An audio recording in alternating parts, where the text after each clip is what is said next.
Hey guys, subscribe for daily content, and if you're shopping for gear, make sure you check out the description for the newest items at some of the very best online retailers. There's also links for some of the items that I personally recommend. Thanks! What's going on YouTube? Metal Complex here, and today I've got another short little unboxing video to share with you guys. Something from EMP. I don't know what's wrong with my voice.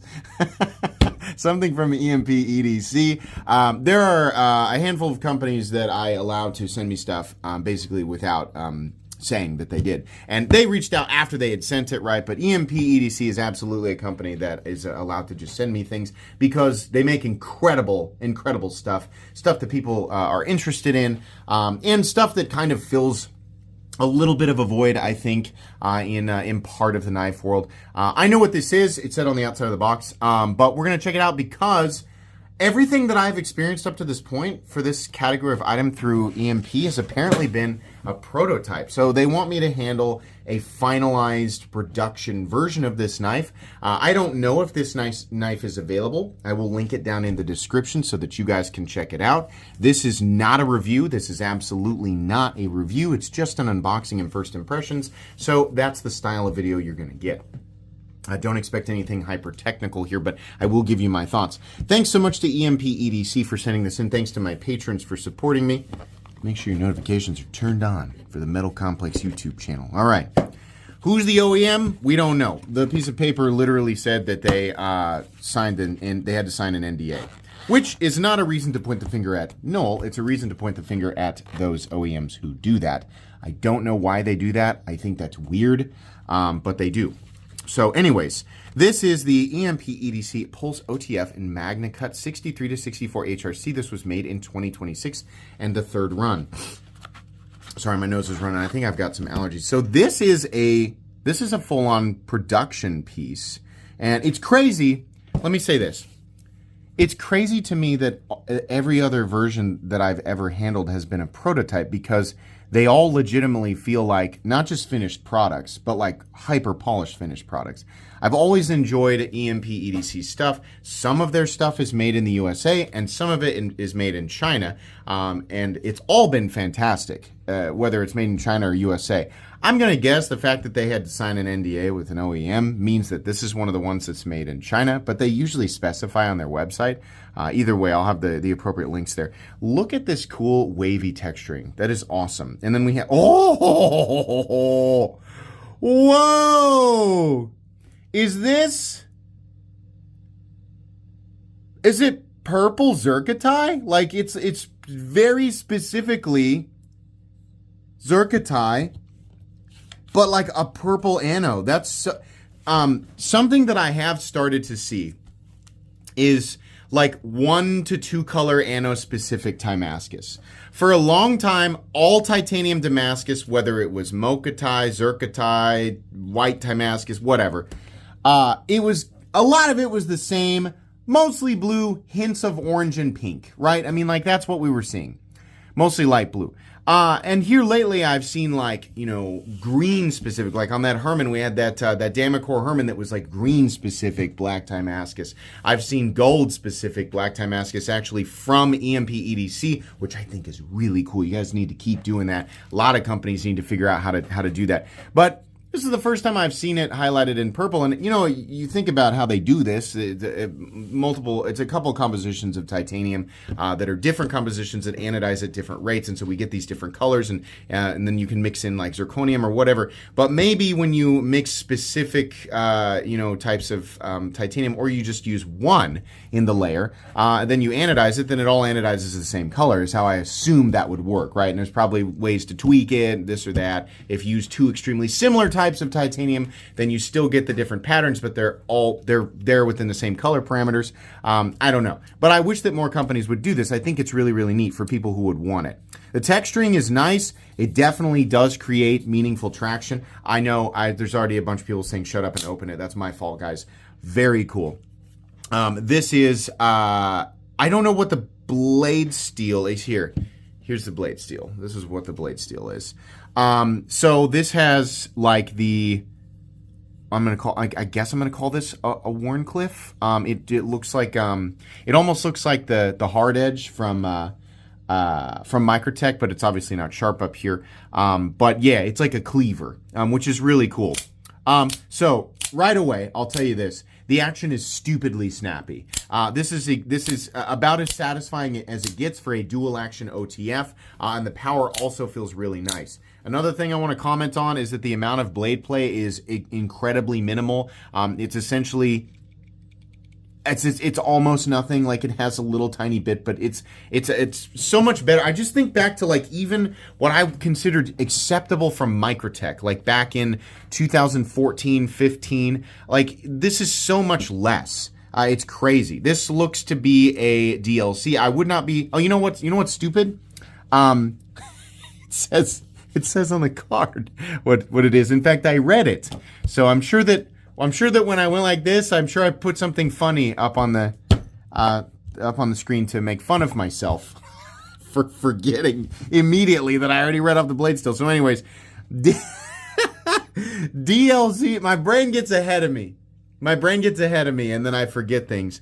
But anyways, we have the DLC Magna Cut 63 to 64 HRC, and then this, I think, might be subtly hologround. Yeah. Maybe. Very cool, though. Super cool. So, my son has a USA EMP EDC OTF, and it was his first pocket knife. And I know a lot of you guys are thinking, you gave him an OTF for his first pocket knife? And my answer to you is, yes, I did. Because I consider OTFs, dual action OTFs, to be amongst the safest knives on Earth. They lock out. They are easy to manipulate with one hand. Your hands are not in the closing path. It doesn't matter. You know, liner locks, you're directly in the closing path. You have a button lock. You push the button. You have to keep your fingers out of the way. In the case of an OTF, there is essentially zero chance that you will cut yourself while deploying it or retracting it. Furthermore, it has a similar blade shape, and I like that. Number one, with the nose, tipped down here, it's much more like a utility style blade. There's not nearly as much of a tip. So I find that, while accidents are going to happen, a blade shape like this, I would theorize would result in less accidents that cause, minor self-harm, just slipping or whatever, right? With the edge, really kind of angling away from you. I always think back to, the idea behind the Spanish tip. It was the Spanish tip or what? One blade shape that was designed without a tip. Or the tip facing away. It was like a sailor's knife, and they used it to cut like rope and things on board. But the whole idea, apparently, and I'm not going over the history of this properly. Somebody's going to be able to correct me in the comments. The whole idea was the fact that the blade was shaped that way. Number one, it was specifically designed to do tasks that did not require puncturing, and number two, it resulted in substantially less accidents that caused harm to the user. And I was like, I think I kind of like that idea. And so far, he's done great with it. It's been a really good pocket knife. The thing has only ever been used, obviously, for tool tasks, but it's been good. And there's a million, ask a million people, what the right thing to do there is, and what's the best blade shape, and what's the best style. I've had people tell me that I'm stupid for letting my son have an OTF for his first knife, and that doesn't really matter to me at all. I could have a million people telling me I'm wrong. I'm still going to choose that one. I think that was, I think so far it's been a really, really good choice, right? Obviously, the downside to OTFs is that they can get, lint and gunk trapped on the inside, and this can cause the system to not operate properly. It can cause the blade to not lock out properly.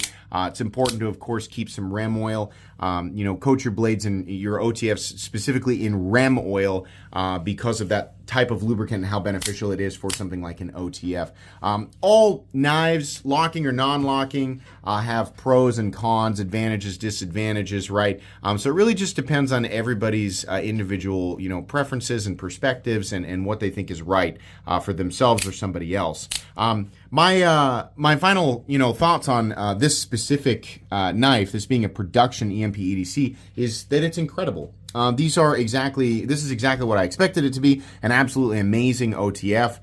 And if you wanted an alternative to, a lot of the stuff that's out there, maybe it's, a lot of the stuff that's in a similar price point, or a lot of the stuff that you like might just be extremely expensive. I mean, take a look at, for example, the Microtech Ultratech, which not too long ago was in the low 200s. Now it's substantially more expensive. Substantially. I mean, on average, I think they're $100 more than that now. A lot of them end up closer to $400. A lot of the ones that are really cool and like have blackout or color or, whatever.